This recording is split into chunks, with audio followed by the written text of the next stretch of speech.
Guten Abend, auch von meiner Seite aus. Ich freue mich, dass ihr so zahlreich da seid. Und in Anlehnung an Shakespeare möchte ich gerne Let's talk some English.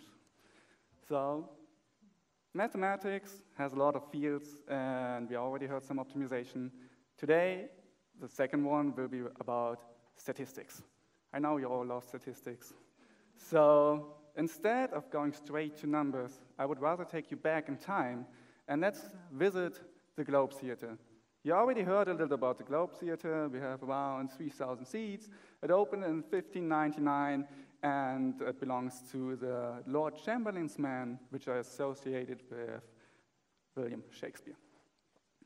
It is situated in London, and tonight is a special night, because a lot of people heard about this new exciting play. They're all waiting. We already see a little crowd coming, and they all want to get inside. We're having a little problem. We start counting our crowd, and we see it's 9,000 people. Apparently, it's a little more women, only 3,000 men, 6,000 women. I guess there's a soccer game nearby, so it's a little more attractive to women today. And they all want to go today, not tomorrow. They couldn't go yesterday, today, only today. What can we do? We cannot make more seats, not overnight. So we have to choose who actually can get inside and have a look at this awesome play. Okay, how can we distribute our available seats? We have two options. Option number one is we just draw randomly from these 9,000 people and give seats to them.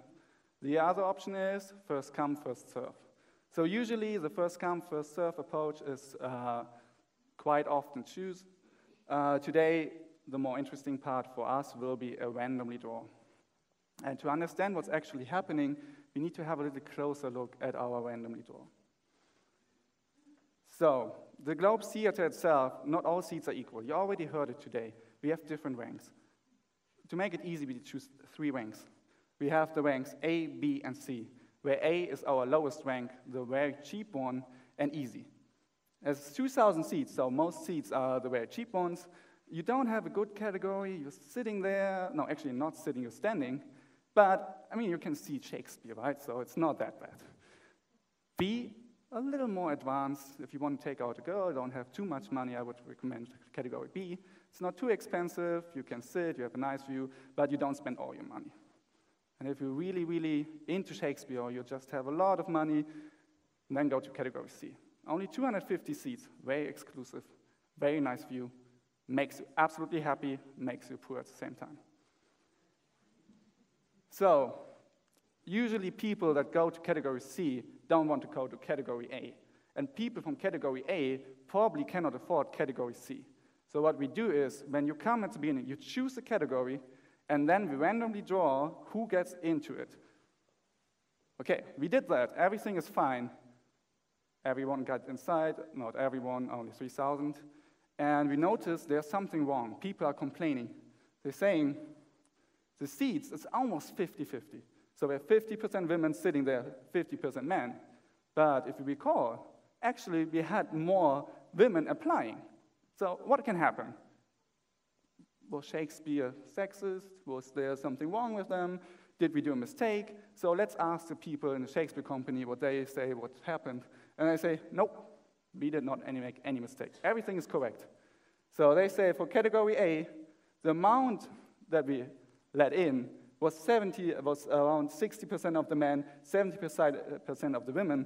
In B, it was 20% of the men, 25% of the women. And for category C, we only let in around 8% of the men and 9% of the women. So actually, in each category, percentage-wise, we have more women from the applying one. Is one lying? Can it be? Can it be that both are right? Or is someone cheating somehow? So first off, no one is cheating, so all these numbers are correct. But how can it be that both are right at the same time? And to understand that, I would say let's look a little closer on our crowd in the Globe Theatre. What happened that both can be right at the same time? And there I have some statistics for you, made some colorful ones, and we start with the first one.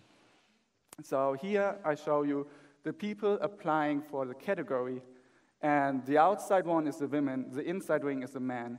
And you might already notice it's a little different. So while the men mostly apply for the cheap category A with 57%, only 18% of the women want to go to the cheap one.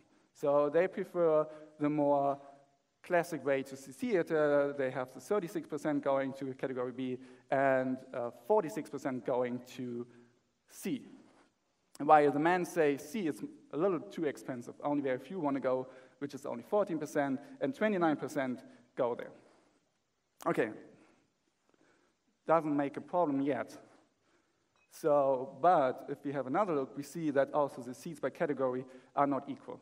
So we have most seats in the category A and only the fewest seats in the category C. If we compare it, we already see the women distribution is a little different from the one that the seats have. The other one is actually the men follow almost the trend that we have in our seats. And now we come a little closer to what actually happened here. And what happens here is we call it, it's a probability that depends on something. So while we have, on the one hand, we just look at everyone applying, that's just the probability of overall. Here, we have a probability depending on the categories. And to make this a little more clear, we go to the next chart and look a little more into our people. So while here we always see the people applying and the seats that the people will get. And the one thing that will strike out is actually, I think you cannot, okay, for the category C, the applying ones, a lot of women are applying.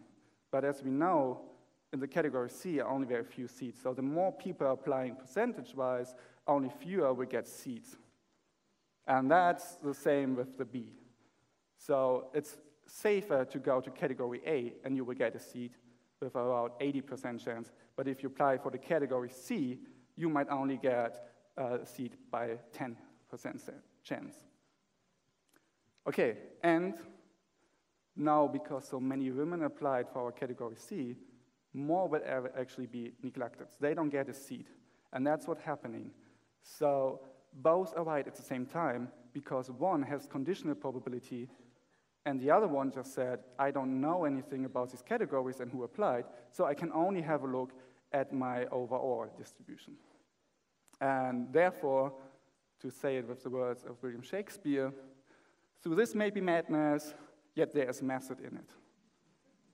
Also, es macht, oh. So you see, there is still sense in what's happening. But why is it important? We are not living in this time anymore. You're all sitting here in the theater, so actually, you don't have to worry about this. It's not that easy. So mathematics has something that's very unique to it and very nice. You can apply it to many, many things. And this one, again, you can apply to a lot of fields. Fields where you will find this effect, which has the name of the Ewell-Simpson effect, are medical studies. You will find it in universities, people applying. A lot of times it's in gender diversity, like in our case, also in sports, and be careful if you're gambling, there this one is also used a lot of times. So next time when you look at statistics, always be aware of conditional probability and remember the words of Churchill, don't trust statistics that you didn't forcefully do yourself. Danke für Ihre Aufmerksamkeit. Ich hoffe, Sie haben etwas gelernt. Ich bedanke mich.